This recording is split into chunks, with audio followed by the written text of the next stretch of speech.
done a terrific job bringing really interesting programming to us over the years. He came up with a terrific concept today on new methods to market your message. So please help me welcome Mike, and he will introduce you to our very outstanding panel today. Michael.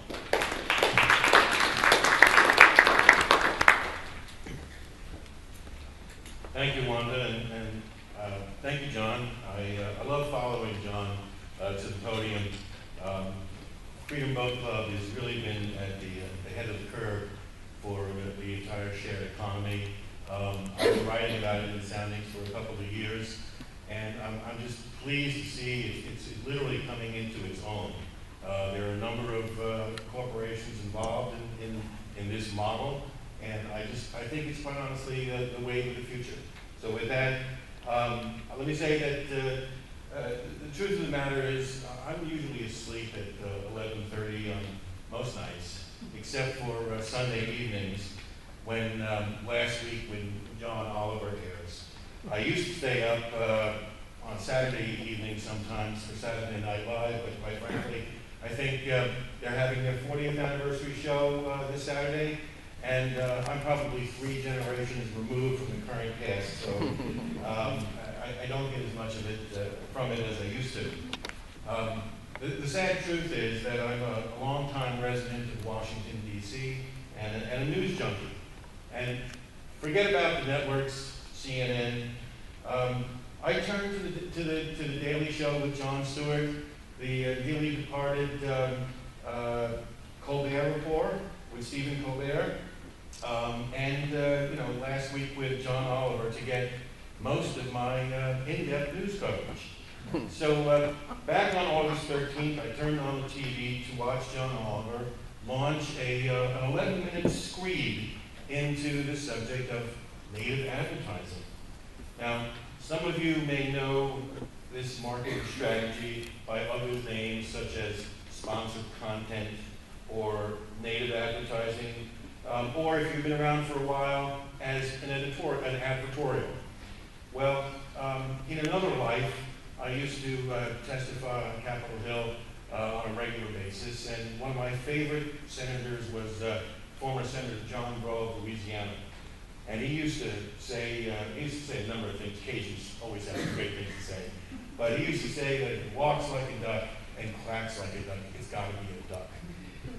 And I don't care, whatever you call it, when it comes down to this whole concept, this is basically editorial content written for and by advertisers. The question we'd like to explore today is how well these strategies, whether it's sponsored or branded content, native advertising, advertorials, how do they work for the advertiser, for the publisher, and for the reader? Whether and to what extent are these marketing strategies delivering the goods, both in the short and in the long term, for all the parties who have a stake in the publication's success. Now, this is not going to be a debate about the ethical issue of native advertising. I think we'll leave that to our brothers over in Voting Writers International. What I want to address today with our panel is what type of content resonates with readers. What are the new ways to buy and position advertising, as well as what are the uses and limits of native advertising, sponsored and branded content? We have with us today a distinguished panel of publishing and marketing experts who have volunteered to share their insights. Our panelists include Duncan McIntosh, group publisher of Editor and Publisher, as well as C Magazine, Voting World, and the Law newspaper. Sean Bean, editorial director of Bonnier's Active Interest Network. Dave Pilvelay, who is the COO of Home Court Marketing. Jim Rhodes, who is the president and CEO of Rhodes Communications. And Sally Helm, who is the group publisher of Cruising World and Sailing World. So what I'd like to do is give each panelist about 4 to 5 minutes to talk about what they'd like to talk about, and then I'll entertain maybe 1, perhaps 2 questions for each panelist, and then go on to the next and at the end, we'll open it up to general Q&A. So, let's get down to it. Dave Quibley, talk to us. Sure. Come down here. Coming to you. Okay, thanks.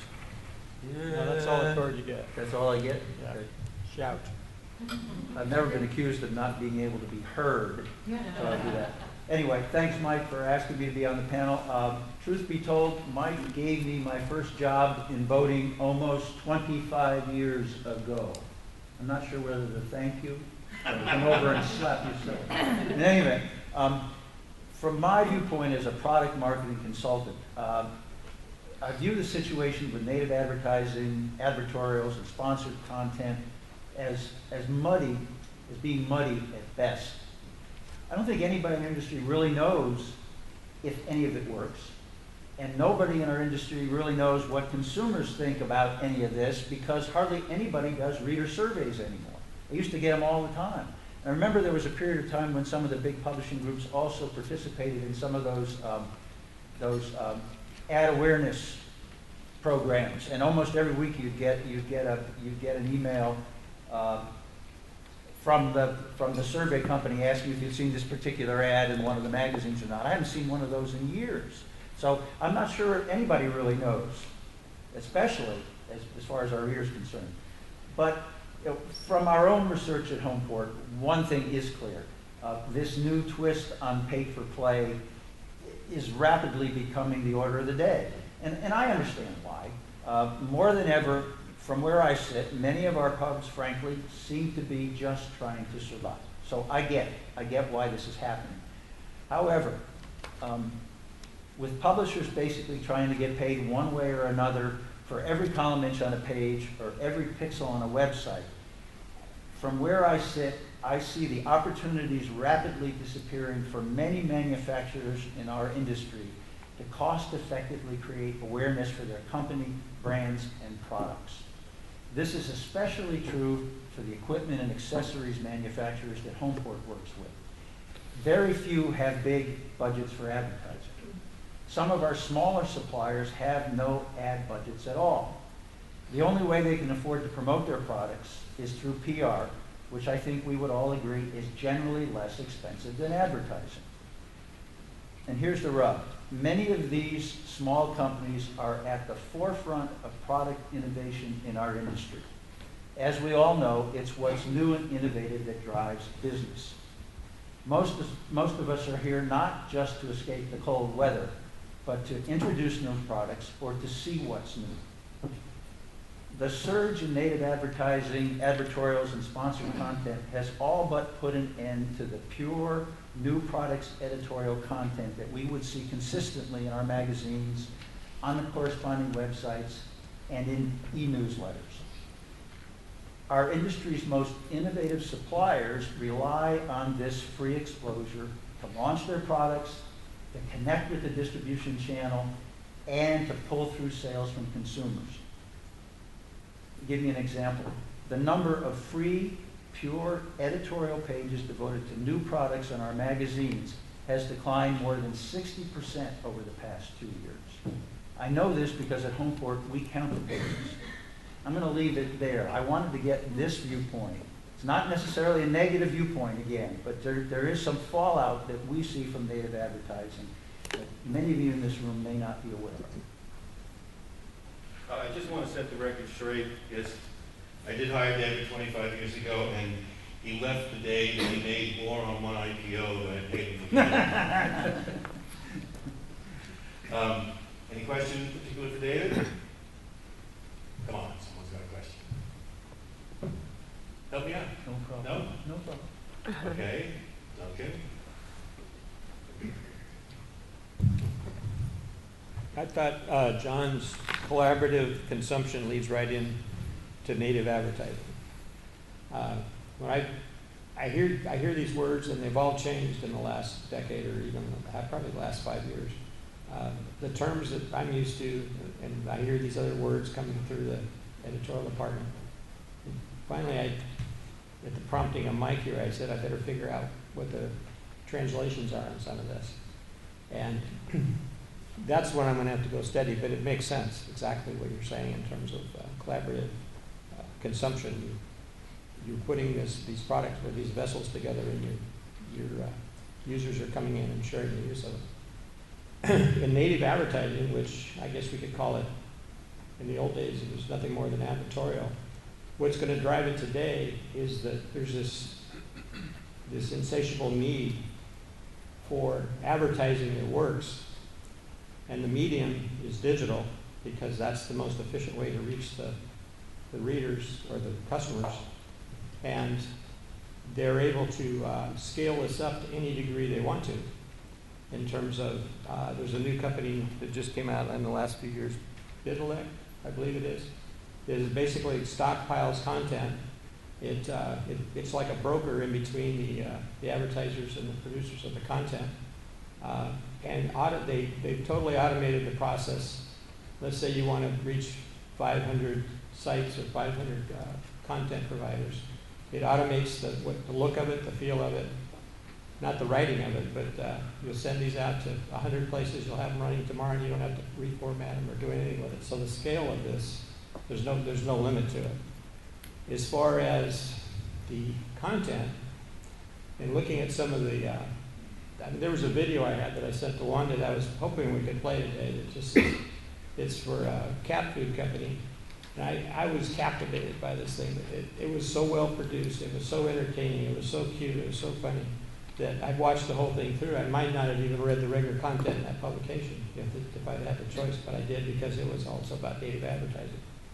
So what drives this is the need of the marketers or the advertisers to reach their customers, and they're going to make it work. And they have the resources to put into that. And I think that's one of the biggest differences today is that we're talking about companies that will spend the money, that will find the talent to create the type of material that's going to reach the reader, and it's going to hold their interest. That's part of it. The other part is that the platform or the publication they put this into has to be compatible with the message that they're sending. So, and if it's totally unrelated, it's going to have to be totally captivating, like the cat food commercial I watched today. All of these new names that we have, excuse me, I'm losing my voice here. I did the red eye this morning. So if anybody had to get up early to be here, Yikes. I left at midnight.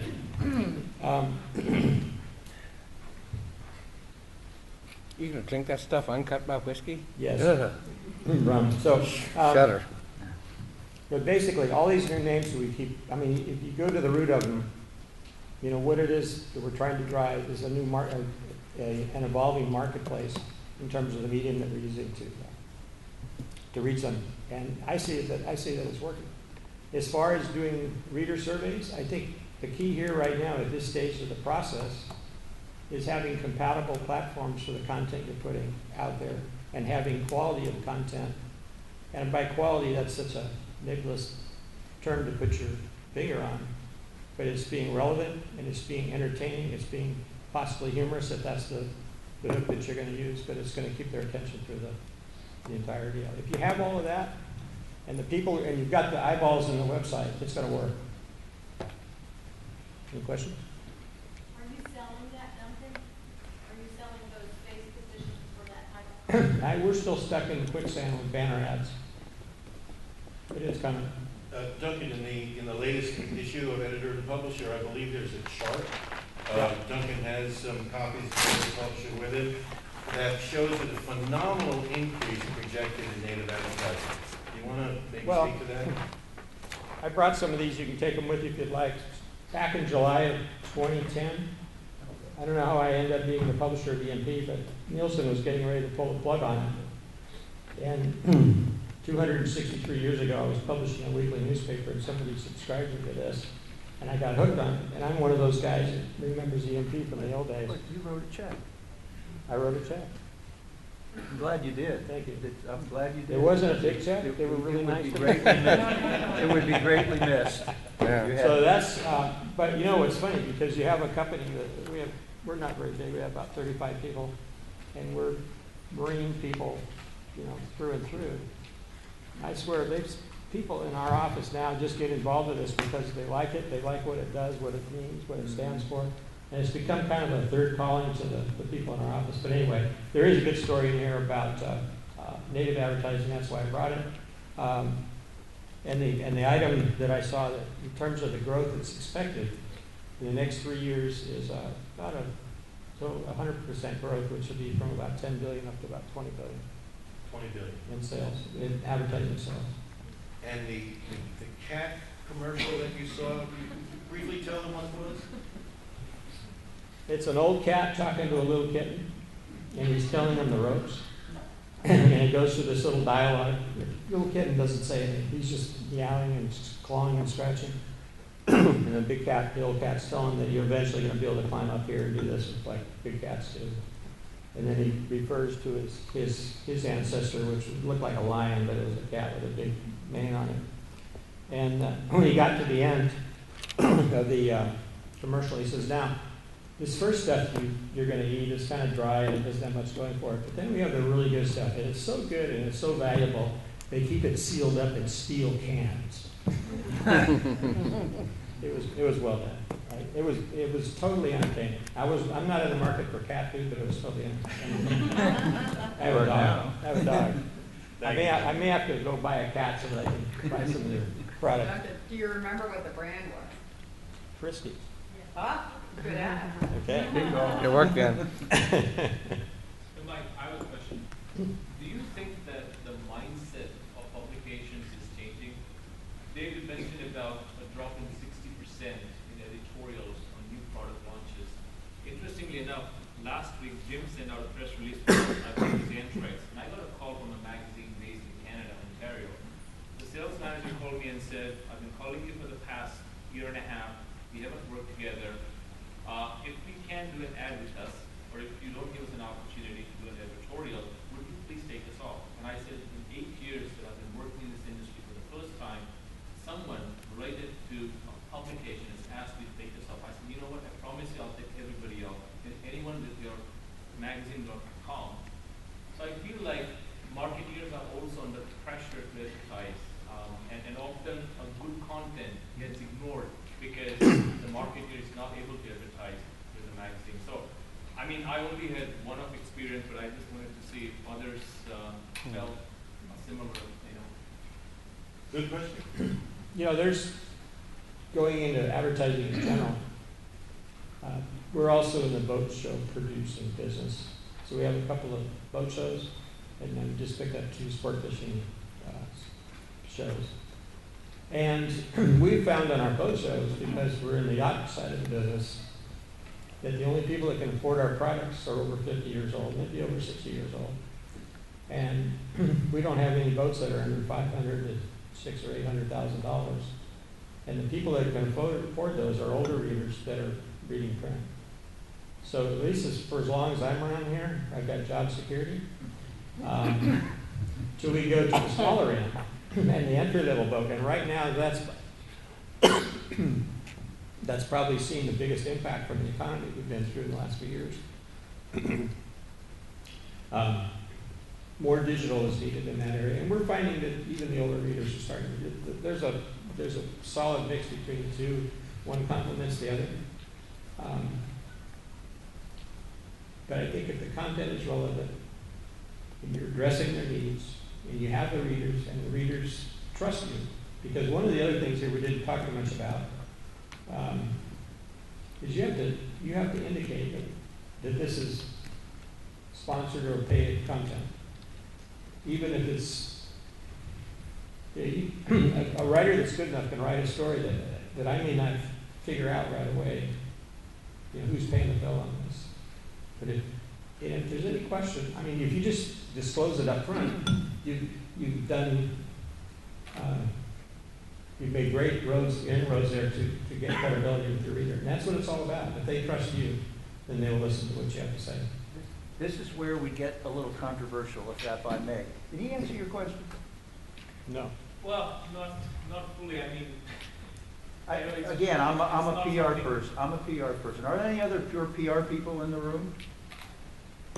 If you're like me, you need to be very alarmed by this trend, because we're getting pushed out of the marketplace, and I think that's the point you were making. I think If what we I- don't, if your clients do not have an ad budget that coincides with what you're doing for them in pure PR, we're in trouble. And as I said, I have a lot of small clients, small companies who are, some are startups, okay? Great products, really great products.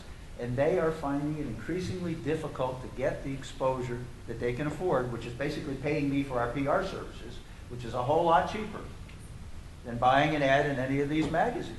Well, what's the So- definition of PR, non-paid advertising? Okay, pretty much, but if, all right, I don't think so. we can debate costs, but this is, I think if you're in the PR side of it, or you're a small company with little or no ad budget, you should be very concerned about the growth of native advertising, or whatever we're calling it here today. Good point. Jim, your turn. Okay, Mike said we're not going to talk about ethics, but I'm going to talk about ethics for a minute, because I think there is an ethical issue involved here, and just trying to throw the ethics over to the publisher side, that was their problem, not ours. I disagree with that. I think that there's have to be ethical standards that govern us on the supply side as well as on the publishing side. Some years ago, I think it was probably 25 years ago, we formed a committee at Voting Writers International, BWI. We called ourselves the Gang of Three. And it was Michael Verdon and John Kettlewell and myself, and we decided to try to draft a document we were going to call a code of ethics for voting writers. And it's still on the Voting Writers International website. I just downloaded it. It's still there. It maybe it's out of date, maybe it's not. I don't think so. But we just address things like paid editorial and editorial content and editorial integrity and things like that.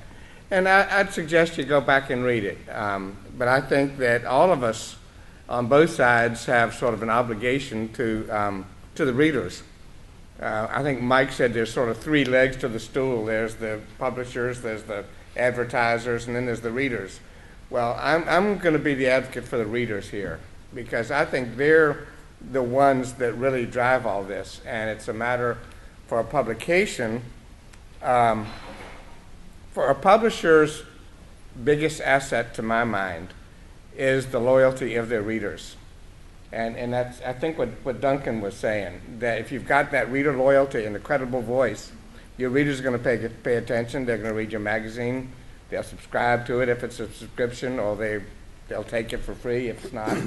But what governs the relation? I think a publisher's greatest asset is that reader loyalty, and not the advertiser loyalty. To my mind, if you've got the reader loyalty, the advertising will follow naturally, because we're a PR firm, but we also do some advertising for our clients, and one of the criteria we evaluate when we're evaluating magazines to buy ads in is what's the credibility, what's the voice and the credibility of this publication to their readers. And I believe that if publishers go down the road of essentially cheapening their editorial content by printing advertorial unlabeled, they'll lose a reader loyalty, and the advertising will go in a different direction, because the advertisers want to go to reach the readers who see their messages in a credible context. So that's my take. Advertorial, fine, whatever you want to call it, native ads, advertorial, whatever. But I believe it should be clearly labeled as such, and say sponsored content, or it can say advertorial, or whatever you want it to. But that's my take. And I hope, no one would disagree with that, Jim. I mean, clearly it has to be upfront and labeled.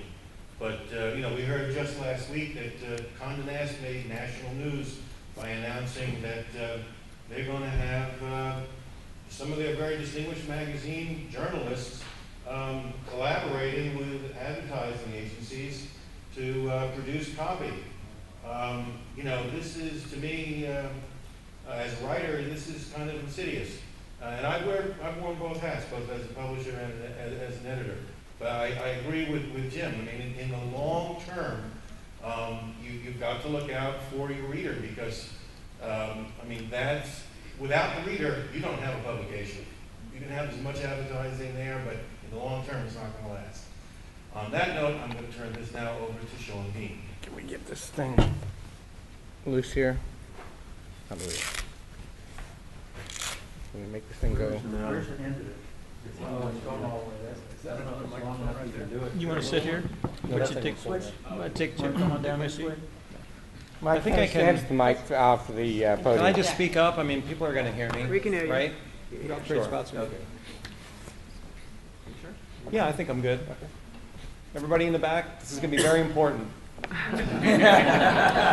So, just so everyone has an understanding of where I'm coming from, my role at Bonnier, sixth largest publishing company in the States, is editorial director for our Active Interest Network, and that includes 14 different media brands, which covers yachting, boating, fishing, flying, destination weddings, travel. So you could say I'm the most interesting man in media. And I wouldn't argue with you. So obviously I'm an editor. So, very pure editor. So of course my first, very most important key question is, where's the free stuff? Because that's what editors show up to anything for, is a good swag bag. So I think the elephant in the room, and I think we're at a very interesting turning point, and I'm seeing it with my own company, is and I think everyone's, to a certain degree, alluded to the fact that we call it native advertising right now. And we also call them, I believe a year or so ago, it was the promotional feature. And then before that, it was called the advertorial. And then before that, it was called the publisher or sales rep coming down the hall and saying, hey, we can get these people in the book if you write a story. Give them a front cover. Give them a front cover. So let's admit that we're all naming, again, it sounds like a duck, quacks like a duck, what is it? And we're also at a point now where we're moving into a place where you can't flag something at the top of a page. I mean, take, for example, that social media video which won a Neptune Award, which was the carols being performed on props. That is a piece of content. And it's a piece of content that entertains. And it's something that maybe one of our partners didn't pay to put on our social media channel, but we put it out there. And what about videos? What about added value? So I think we're talking about something that is continuing to evolve right in front of our eyes. So from my perspective, I mean, we're looking at a world where print, and I do certainly agree with Jim about the trust you have with your readership. We work in niche publications, so we have very clear segmented, targeted audiences. So for us, trust is epicenter. Because we're not, Time Magazine or Entertainment Weekly, for example, where if a new Spider-Man movie comes out or if Brian Williams lies about being in Iraq, they can go to 1,000 different places. They can go to my cousin's blog to find out what happened. My cousin doesn't have any viability to be writing on this subject. But if we're talking about boating and saltwater fishing and sailing world, you have to have a true credibility here. So I absolutely agree. You've got to be very straight up about everything that we're doing. But to really speak, to not just marketers, but publishers, coming from the edit side, is that I'm not exactly sure where this is headed, but I will tell you, the way forward is for editors really to be a part of this process, because I don't think we know exactly what the future of this is going to be. But as far as messaging, hopefully if you're hiring people correctly, the edit people should be the most creative people under your umbrella. And I think they have the greatest opportunity to help you cut through the clutter and create a clear message. So, tradition, as far as I'm concerned in media, is we're really at the forefront right now, because I'm not waiting for Condé Nast or for Hearst to set the path forward for us, because we actually have to figure this out. And we're probably going to figure it out in tandem with one of our advertising partners as we create a new campaign in print, on social, in a world in a year or two where the iPhone 6 Plus is the new device of choice, and then the iPad becomes obsolete. Because there was a time when we took our Square magazine and we put it on a Square iPad and we cheered for ourselves and thought we'd figured out media, and that didn't work out. So I have a feeling that it's going to be maybe someone in this room, hopefully with someone with one of our editorial products, coming up with something that actually invents what the next story, the next part of the story is going to be. And maybe we'll be in ink or whatever trade paper they decide to write about us in. So, Question? Sally, you want to take my place so you don't talk on Thank the you, phone? Sean. Sally? Come sit How here. do you follow that? No, I'm good, I'm good. Can everybody hear me? Sure. Yes, thanks. I don't want to repeat a lot of what's been said. I agree with everyone that it's really important to, that whatever you do, you're transparent about it. And I think that comes down to respect. Respect for your readers or viewers. And consumers today are better informed than they have ever been. You can't fool them. There's no point in trying to go in and fool them with masking something that's supposed to be editorial content, and it's advertising content. So don't insult your readers or your viewers by trying to put something out there that isn't authentic. We need to have respect for the editorial integrity of our brands. Without editorial integrity, I as a publisher have nothing to sell. Because I can't help you promote your products. And I think you need to have respect for the integrity of the brand that you're marketing. I think that if you have a brand that you're investing in, and you're going out and trying to sell products, you need to have integrity for that brand. And you don't want to muck that up by going in and trying with some sleight of hand to get your message across and mask it as somebody else's editorial content. So I think it's all about respect for all the parties involved. I believe that native advertising, and native is just the fancy new word for advertorial, but it's the same thing, can actually be very beneficial in our marketplace. It's not going to work necessarily for Time Magazine, but in vertical markets like ours, if brands that are active in the marketplace, for instance, Interlux, David, to use one of your clients, if the experts at Interlux are going to write a piece about how to prepare your bottom for bottom painting, that's valuable content. And that has a place on our sites. We're going to mark it as coming from Interlux, and frankly, that gives it even more credibility because Interlux is a brand that does have integrity, I think. So I think that there's a place for native advertising, and it can be very valuable, more valuable actually in vertical markets like ours than in other markets. The problem I have, Sally, is that when you write an article about paint and you only have Interlux as the authority in the article, it begins to smell to me. I live in Northern Virginia, and some years ago I picked up on the newsstand Northern Virginia magazine. It was, where to go, what to see, what was happening. And I said, oh, this is great. I actually subscribed to it. And I got the first or second issue, and I started going through it, and it was like nothing but positive reviews of everything it covered. And I got halfway through, and I literally tossed it out. I was offended by what they had produced. I don't know if all readers are like that, but that's how I feel. You missed the part where I said it had to be clearly delineated as coming from Interlux. Right. And so I think that's the critical part of it. There's native advertising out there everywhere in the digital space. Every promoted feed or post in Facebook, that's, if you want, you could say that's native advertising. Paid search, those paid ads that come up at the top of your Google search, that's native advertising, but it's clearly demarcated as such. And readers understand, or viewers understand that. So let's give people the benefit of the doubt. I think they're smart enough to understand the difference as long as I may we be mark wrong, it. but I can remember when on a Google page, search page, that the stuff on the right-hand side was clearly delineated as paid. Right. But the stuff on the left-hand side was Right. supposed to be legit. Right. And now I'm finding that line is blurred. Yeah. That the stuff on the left-hand side is just as advertorial as the stuff on the right-hand side. It's usually marked. It's usually When it's marked. more than just what site it's on, it's the Yeah. format that it's in. Because It's presented. Google's going to lose business Yes. if they don't have that integrity.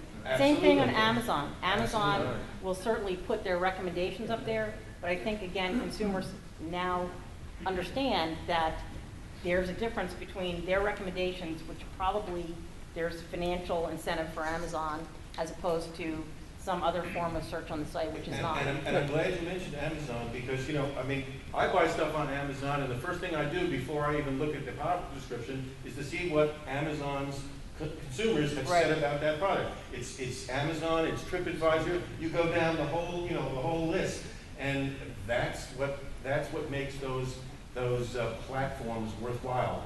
But, you know, there's a big fight these days over the kind of stuff that's getting into those consumer reviews that are planted and, you know, obviously, you know, place commentary. And I think they're ruining those brands. And that's our job as publishers, or the job of the people that run those websites, to make sure that there's clear delineation and that they traffic that stuff. Because if they don't, eventually it will lose its value to consumers, just like that publication you picked up Right. lost Check. its value and you threw it away because you realized that it was all fluff. But it goes back to what we said before, it's the reader loyalty and the credible platform. Absolutely. But to the, like the Interlux example, that's been a PR tactic for years. If you represent a brand in PR, Sure. and you want to position your brand as the spokesperson for that industry, we've been doing that for 30 years. It's a part of what we do. But that's different from buying the content and not labeling it as such. And Right. to my mind, as long as it's clearly labeled, I'm cool with it. Here's the rub on this. Truth be told, we are involved in the advertising process. We don't do a lot of advertising. We're not a creative shop, but we do strategy and planning and rate negotiation. We leave the creative up to somebody else. We spend a lot of money for Interlux with the Bonnier Group. And if we weren't doing that, I'm pretty certain that we wouldn't be invited to provide the content we do through it. So it's not an arm's length transaction. I wish it were the case, but I can tell you, as part of the packages that I get every year, and it's not just Bonnier, it's, okay, everybody's doing this now.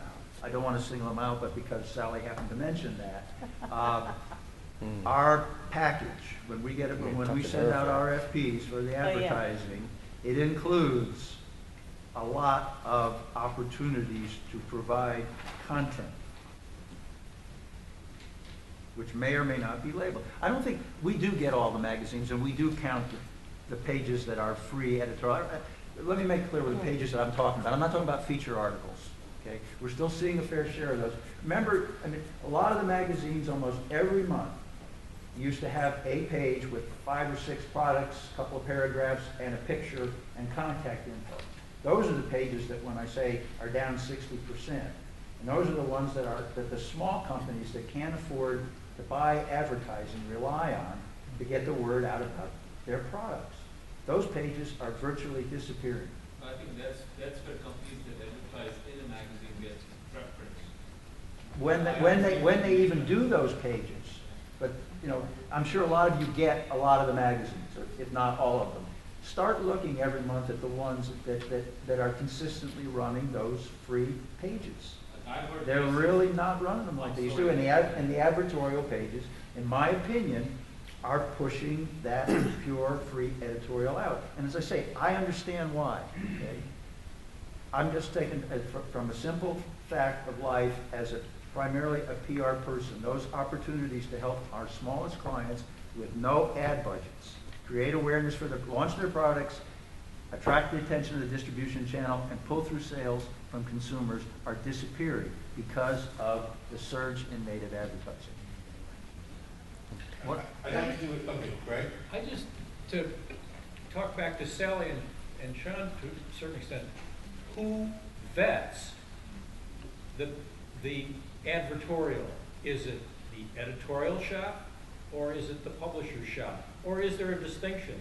Because the Interlux advertorial might be, as you said, a very useful thing before you blow, you know, who knows how much money on your gallon of bottom. Sure. But the one right next door to it, Joe's Paint, might be totally missing information about what you need to do to make sure this stuff sticks. So who vets the advertorial? That's a good question. I like to know that too. I think it doesn't matter. It can be either. It's the quality of the writer. Right. It's the writer. It doesn't matter if it's editorial or publisher side. or advertiser side. Okay, we'll take it a step further. Who do we trust? Do we trust the As a publishing reader or side, as an as a do reader? we trust the editorial side, or does it matter? I think that's the point. If an advertorial is marked as coming from Interlux, then it's not Cruising World's responsibility. That's from Interlux. And if Joe's Paint runs an advertorial, clearly marked as an advertorial, and it gives really idiotic advice, that's not Cruising World's fault either. But it's in your magazine, you want but to it's- protect your readers, so so are- how do you do that? So are ads in our magazine, and an advertorial is an advertisement. It's simply a long form, if you will, advertisement. As a reader, then, I'm unprotected. I think that that's where, well, we do have certain policies that, for instance, we don't take sex ads, we don't take Why? tobacco ads. Well, because I get too many letters from mothers Yeah. saying, you know, my little boy in the Optimus thingy doesn't need to be, whatever. But we have certain policies that we don't take certain types of advertising that we believe would be objectionable to most of our readers. We know something about who the readers are. But on an advertorial side, I think that we would apply the same standards. We wouldn't accept an advertorial about gambling or whatever. But if somebody sent in something that was about paint, Well, let me pose you this question, Sally. Suppose, and I'm going to follow Greg's line of questioning here. Suppose somebody sends, you're running an advertorial section on paints. Just let's say you're going Okay. to do, and you've invited all the paint manufacturers to submit an advertorial and to buy a page. They probably get a half page of ads against, beside Yep, the yep, advertorial yep. in a section. yeah. Okay, now, one of these comes in and your editors look it over and they say, this XYZ paint company is making patently untrue claims in this advertorial. We know they're untrue. If we publish them in our magazine, what's our liability? Do you then go back? I mean, is it just like take that? Oh, it's a paid ad, not our problem. No, I think that's again where judgment is called for. And I think that at that point, we would advise that person not to place that advertorial. Just like if somebody sent in an objectionable, or what we viewed as an objectionable advertisement, because it had whatever, we would similarly call the advertiser and say, I don't think this is smart, you're not gonna get the results that you want because it's not suitable for our audience. So, Okay, we got a Sally? question here from the audience. Hold on. No, it's okay. Sally sort of answered the question. All right. Well, Well, I just wanted to, it was a matter of integrity from what I got what the gentleman was saying. yeah. Yeah. So I'd like to address that in an example that's actually current for us, which is that on one of our titles, Islands Magazine, which is a magazine for enthusiast travelers, we working on a partnership with the Cayman Islands, and they have a campaign called Cayman Kind, and it's specifically about the vibe there and how they all look out for each other and wanting to tell these stories. Well, we came to them, and it's an advertorial that we wanted to help tell those stories over the course of a series of issues, spread features. And our editorial team is producing that content. They are going on island, they're going to meet the people, they're going to tell the story. And the reason for that is because Islands has a credibility, the Islands editors have a credibility to tell the right story. Now, of course, they are the client, so we can't just show up in Grand Cayman and find someone off the street and say, oh, this is the person, the star of the story. We're working with them, but we're still, as the editors, to the point about, looking over advertorial for quality, we're still running it through the same editorial filter. It's still getting copy edited the same way it would anything else. It's still getting fact checked the But same Sean, is it way. getting labeled? Absolutely. What does it say in Absolutely. the top sponsored content? Yes, Right, okay. or whatever the term we use. Right. And But you just brought up, is it being labeled? Yeah. And Jim brought it up before.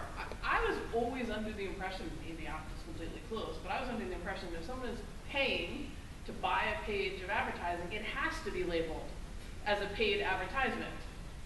And if it's not like, if someone's paying for it, I was understanding it has to be. It wasn't a question of is it or is it not. So then, if it has to be labeled, then are we talking about what's really on the other end, favoritism of, so-and-so sends a press release or sends information, that's more what you're getting as favoritism is, maybe you like yellow better than red, or, you know, you like Scott better than Kristen, and who are you gonna call? You know, that's more where I think some of the questions are going. Well, we have a real expert here. Louisa, you got a question? Yeah. No, actually, I was just wondering if anybody's up on the post office, the mail Right. rules. So if Mhm. you mail periodical rate, Okay. you have to pay a different rate on your advertising content than you do from your editorial content. So you're gonna have to give them a marked copy. And I'm presuming that they're gonna require you to indicate those areas that are paid advertising, so that you'll pay the right rate on that. Wasn't there a percentage? Could you explain that again, Doug? I didn't Sure. get that. Jim, that's good. Wasn't there You a also have to percentage? have your, Yeah. Wasn't there a percentage rule? you Yeah. have to have That's certain still- there still language is. within 3 pages of the back. Mhm. There's a Right, lot of right, really- right. And the front of the back, the front of the back, Right. either way, three or 5 pages. I think the limit is, you have to have a minimum of 25% editorial. You have to publish a minimum of 4 copies, 4 issues a year. And you have to, each issue you have to mark and turn in has to have the advertising separated from the editorial so that you can prove. And the post office will take a much tougher view on some of the things you have in there. If you do a house ad for yourself, that would be advertising. Some of the things in there that we would think would be content, they would say we're not. So you give yourself a little bit of wiggle room. But those are pretty hard and fast rules, so you would have to indicate those paid advertisements or sponsored content to meet the periodical mailing Actually, requirement. I have a question. Sean, what's the difference in cost of a page of editorial versus a page for strictly advertising? Can you help me understand that? Sally, over to you, I think. It's gonna depend. Well, generally There speaking- isn't a hard and fast rule, because in a situation like that, where we're spending money to send people to the Caymans, and there's gonna be, a fair amount of T&E and things like that, it's gonna be more expensive than something else might be. You're not gonna find that So, on a rate card, it's- Mike. These are all custom, so there's There no, isn't anything on It's whatever the market bears then. I mean, the rate No. card's a work of fiction, Yeah. as we all know nowadays, it. but. Yeah. Sean mentioned How can you yes. say that? What the, yeah, I mean, I would agree. I mean, it was, and actually, I'm happy to say that, yeah, with, as far as like what the pricing on it was, because it was a totally new territory for us. We hadn't partnered with someone on an advertorial where we sent our writers on assignment to, for a particular reason, so it was not a rate card buy. And frankly, a lot of the stuff we're doing, even with social, or specifically with video, I mean, we're talking about, we're really pricing these things out as we're moving through them, as we're creating these integrated campaigns across all of our Generally channels. speaking, is it fair to say that there is more native advertising seeping into digital than in print? Well, I was actually going to point out, I thought it was interesting from an editorial standpoint, and that I have seen sites, which is interesting, that PR has been benefiting from this, is that, when that press release goes to that writer, there are a good amount of lazy writers who have turned that message into native advertising. Because what happens is that press release comes in, they move the quote up to the lead, they move 2 things around, and all of a sudden, what they've done is they've turned a PR message into native advertising. And why? Because the reader, a press release, as anybody knows, that's the point of discovery. That's where the story starts. That's not the story. So you as a journalist have to take that and move it forward. But that's, a lot of times that's just not what's happening. I mean, I see it. I mean, so I think that's interesting, that's another one of these nebulous areas where native advertising is sort of cropped up by, and it's not regulated. No one's watching what the writers are doing between the time they're editing a press release to post, uploading it onto their blog or whatever the case is, so. Michael, I think some of that has to do with how we write press releases. Yeah. Because we're starting to write not who, what, when, where, why, but the story, because everybody wants to hear the story, tell the story. Yeah. And so we're making it easier for journalists by giving them the story without making them having their own work for it. I mean, when I read press releases, I go, that's a good writer or that's not a good writer.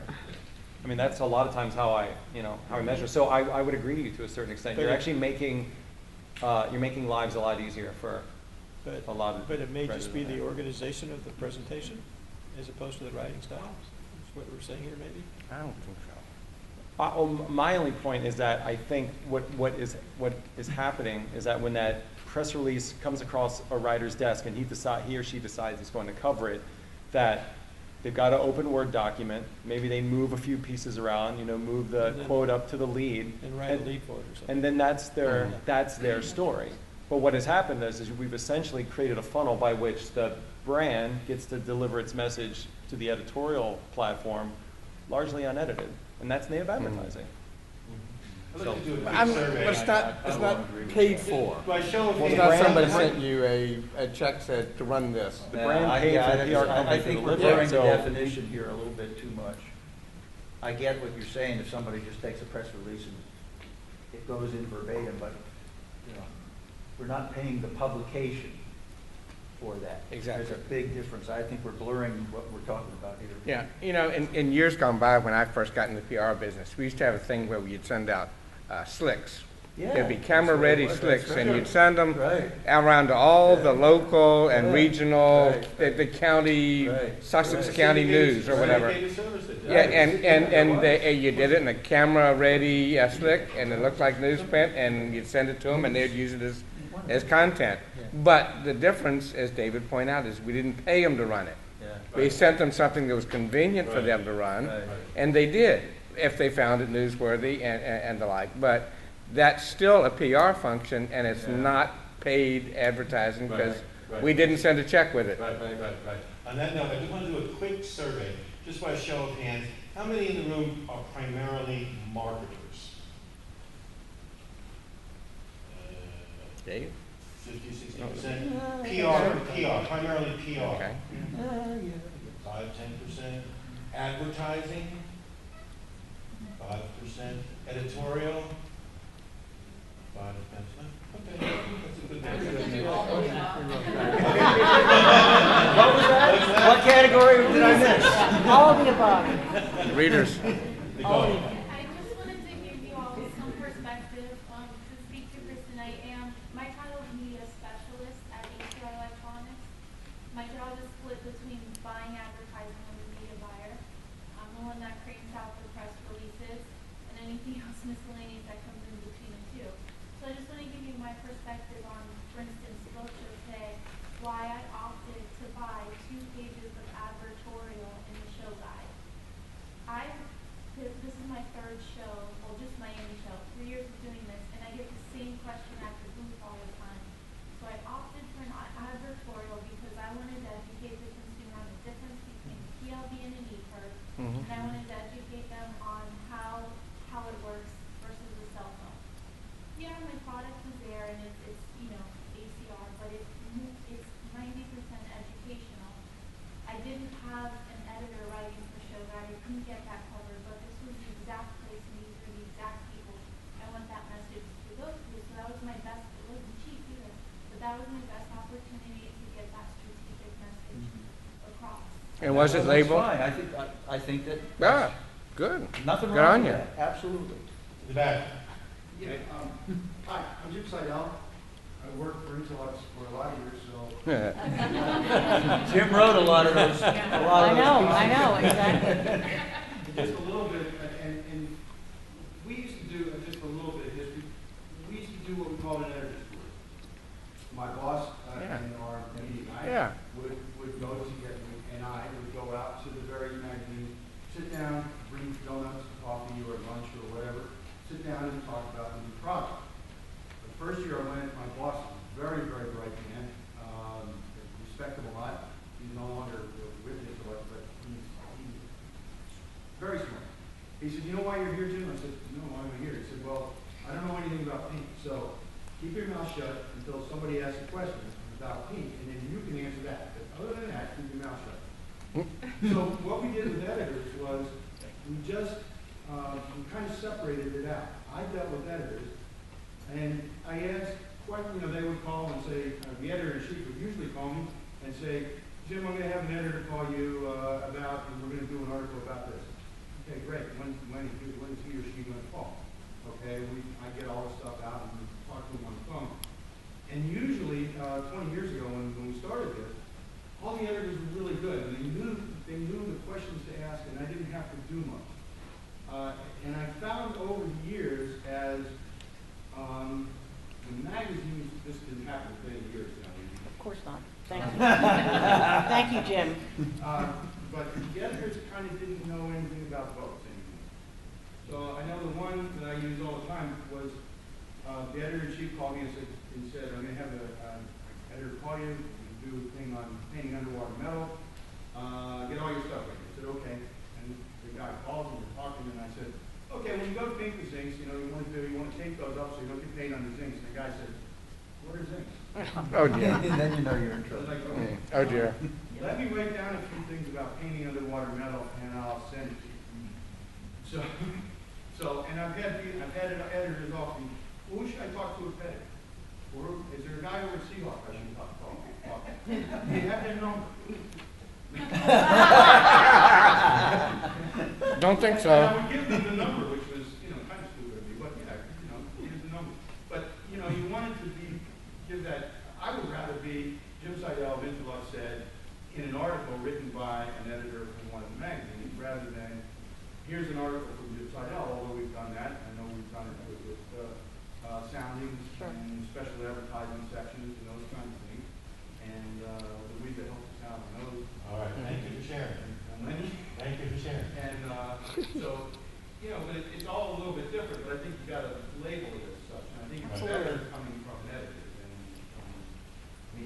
Okay, thank you. Yeah. I'd like to thank our panelists for being so insightful, particularly our friends from Bonders for coming up here and sharing their work and their insights. But thank you guys.